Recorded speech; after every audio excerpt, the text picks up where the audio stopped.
Hello, little boo chickens. Welcome to the glaze room. Today I'm going to talk to you guys about different kinds of slip. Slip is clay with a lot of water added to it, and there's lots of different styles of slip. So today we're going to talk about slip for attaching things, we're going to talk about colored slip, and we're going to talk about underglaze and the differences of all three types. Let's do it! Alright, so the first slip we're going to talk about is for scoring and attaching your work together. So this is just clay with a lot of water, slip. So we're going to use it for scoring and slipping. The way we're going to make it is start with a little container full of bone dry scraps of clay. Then we're going to add some water and let this slake down. We will pour off the excess water and add a little splishy splash of vinegar. And then let it mix up and blend together, and you're gonna get this nice creamy yogurty slip for attaching your work together.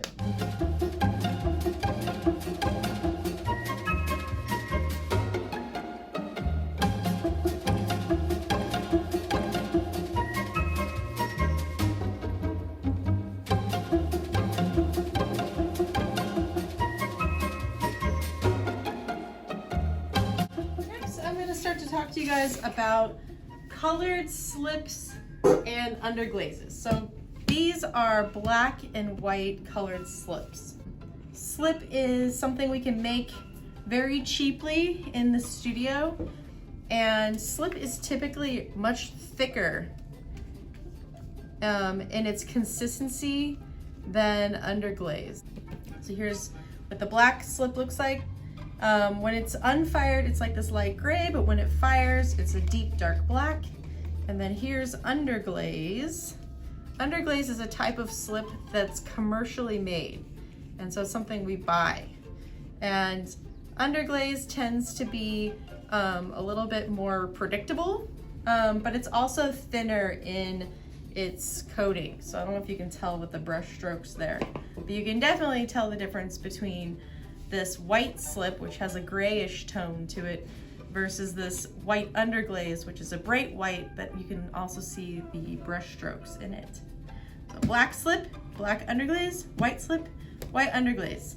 The other thing you should notice is this big jar is really cheap to make. Probably costs about $2 or $3 to mix this up in the studio, versus this black underglaze costs $31 a pint. It's fancy and it's expensive. Unless it's not obvious to you, colored slip is just like slip, but it has color mixed in it. So it's clay, water, and color.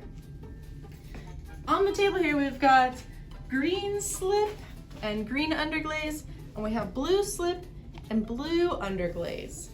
And something you should know is that the slips use oxides to color them. So this green slip uses a chrome carbonate to make it green, versus this dark green underglaze uses a stain.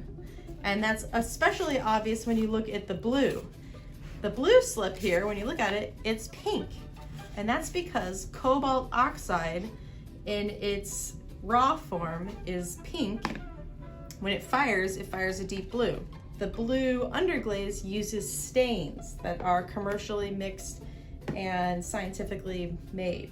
So that's why the underglazes are a little bit more predictable in their colors and mixable, as opposed to the slips. But what's nice about slips is their thickness and their ability to coat a large surface.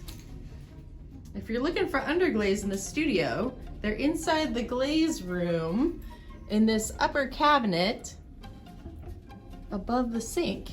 And we have a wide variety of colors of underglaze. And these are mixable like paint. But like I said, they're very expensive, so you want to use them sparingly. If you're looking for slip, this is what we call the slip table. And underneath here we have lots of different types of slips. The colored slips and special squeezy bottles for slip trailing. But this is where you're gonna find the colored slips and what they look like when they're fired.